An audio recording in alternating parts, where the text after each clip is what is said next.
Sampai masanya tiba, datang malaikat membawa kain kafan min nur, dari cahaya. Lalu malaikat menampungnya, keluarlah roh. Sejuk terasa dari kaki, naik ke atas, naik, berhembuslah dia dari mulut.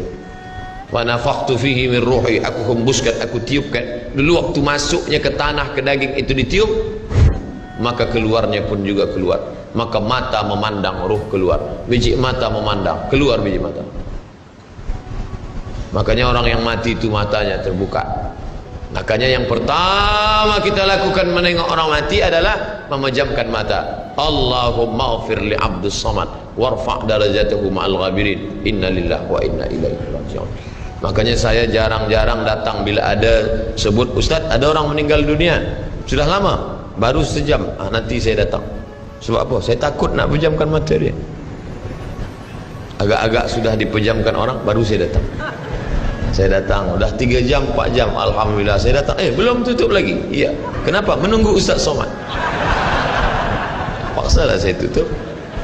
Allahumma ighfir li fulan ibn fulan warfa' darajatahu ma'al ghabirin. Inna lillahi wa inna ilaihi. Mana istri yang katanya sayang, kaulah bulan, kaulah bintang, setengah nafasku pergi, buah hati belayan jiwa.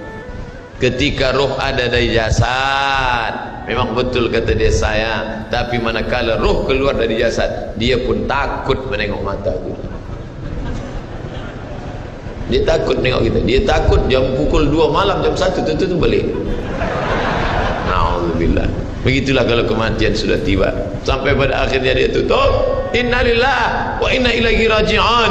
Selepas itu roh pun keluar, dibawa. Kalau dia baik, roh itu dibawa, dimasukkan ke dalam kain kafan min nur. Hadis riwayat Ahmad bin Hanbal. Lalu dibawa oleh malaikat sampai ke pintu langit. Malaikat bertanya, inikah orang yang amalnya selalu dibawa pagi, dibawa petang? Inikah orang yang amalnya selalu dibawa hari Kamis? Inikah amalnya yang selalu dibawa pada bulan nisfu Sya'ban? Ya, inilah orangnya. Kam min masyhurin fil ardi walam yakun ma'rufan fis sama. Bukan hadis. Berapa banyak orang yang namanya masyhur di bumi, tapi malaikat tak mengenal dia.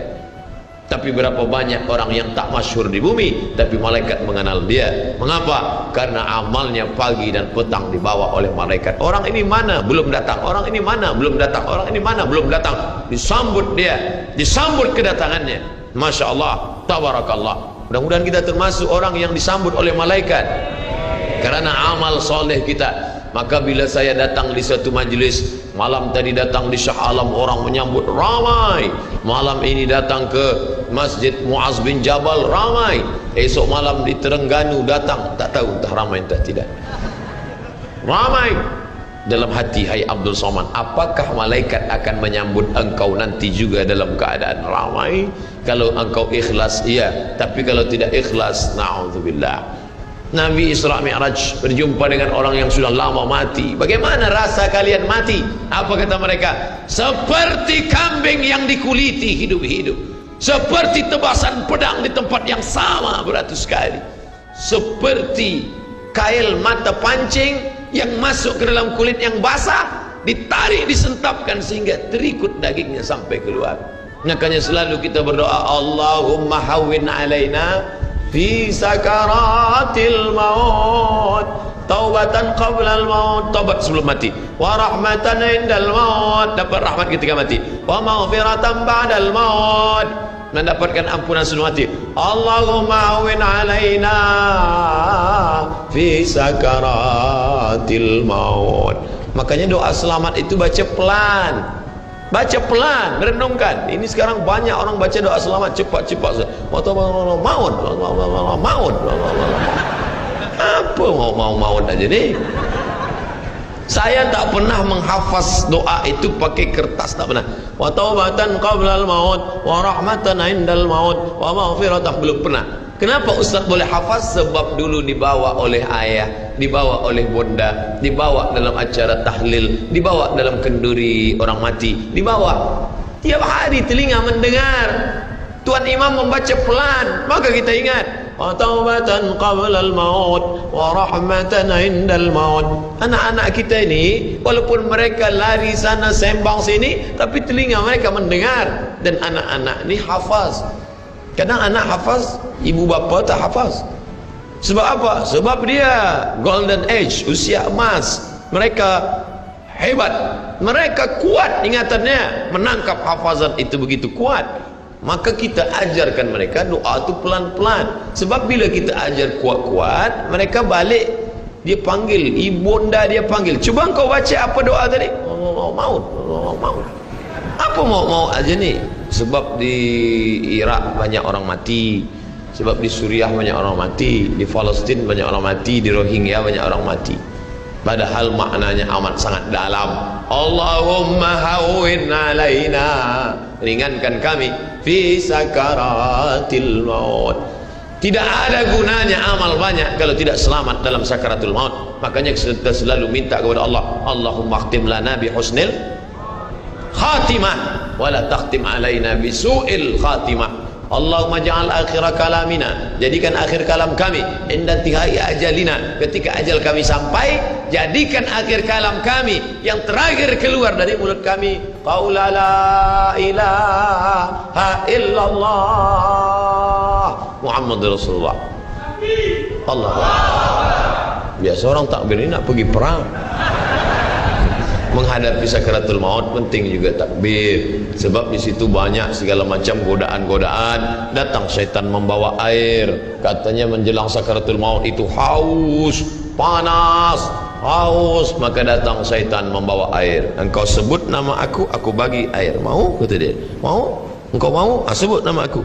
Tapi bila iman kita kuat, maka dia tidak akan mampu untuk menggoda kita. Sampai kapan syaitan tak pernah berputus asa? Sampai bila?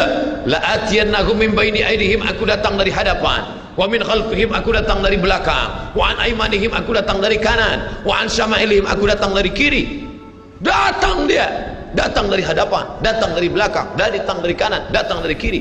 Oleh sebab itu yang banyak tuan-tuan yang ada berada di sini, tolong berzikir semua. Subhanallah, subhanallah, subhanallah. Kenapa? Dengan zikir itu maka larilah jin-jin setan yang ingin mengganggu. La ughwiyannahum, aku akan goda mereka, aku akan sesatkan mereka. Berapa lama? Madamat arwahuhum fi ajsadihim, selama ruh ada dalam jasad, aku tak akan pernah berhenti sampai akhir keluar jasadnya dalam keadaan mati, tidak menyebut Allah Subhanahu wa taala. Itulah punca mereka. Makanya kita selalu berzikir. Esok pagi terjaga dari tidur automatically, kerana kita sudah programkan di kepala kita, manakala terbuka, alhamdulillahilladzi ahyana ba'da ma amatana wa ilaihi nusyur. Selapar-laparnya orang beriman, manakala dia tengok makanan, terus saja dia ingat Allah. Allahumma barik lana fima razaqtana wa qina azabannar. Tapi ada setengah umat Islam, bila dah kenyang saja baru ingat Allah. Alhamdulillah. Bila tak kenyang tak ada ingat Allah SWT. Na'udzubillah. Oleh sebab itu maka inilah hidup yang singkat ini. Bila pernah kita bersedekah, itulah yang akan menolong. Laula aghartani ila ajalin qarib, kalau engkau beri aku umur panjang ya Allah, apa yang akan kulakukan? Fa as-saddaqa, aku akan bersedekah. Wa akum minas salihin, aku ingin beramal saleh. Malam ini tajuknya Masya Allah, ini tazkirah terakhir, ini tazkirah akhir, last, dan tajuknya pun akhir pula. Mudah-mudahan ini tazkirah terakhir, tapi bukan terakhir bagi saya. Andai mati tidak masalah. Allahumma ja'al hayata ziyadatan li fi kulli khair.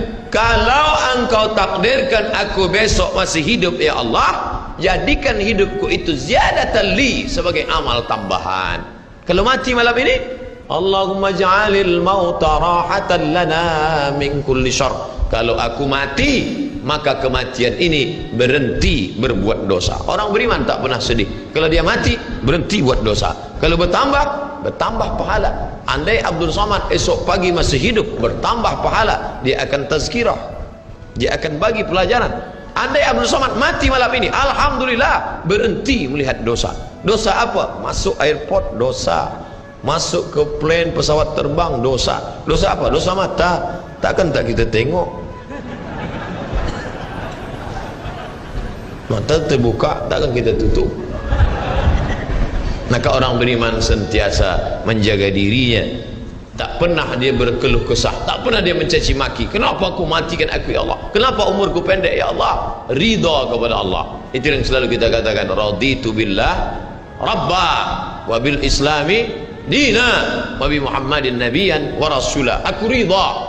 Ada yang lebih hebat daripada haji mabrur, ada yang lebih hebat daripada jihad fisabilillah, ada yang lebih hebat daripada zikir dan baca Quran. Apa dia? Ridha bi qada'illah, ridha menerima keputusan Allah.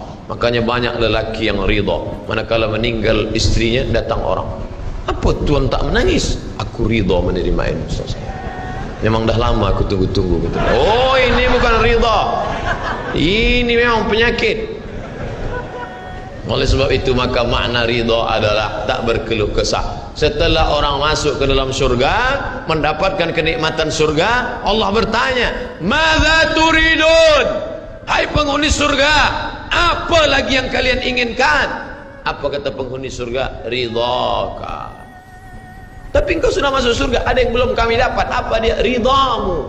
Yang mendapatkan ridha Allah hanya orang yang ridha menerima keputusan Allah Subhanahu wa taala.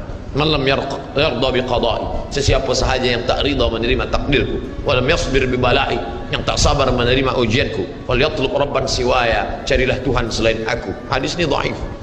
Tapi untuk targhib wa tarhib, untuk berikan semangat beramal, untuk fadail amal boleh dipakai, kerana ia bukan masalah akidah, bukan masalah halal haram.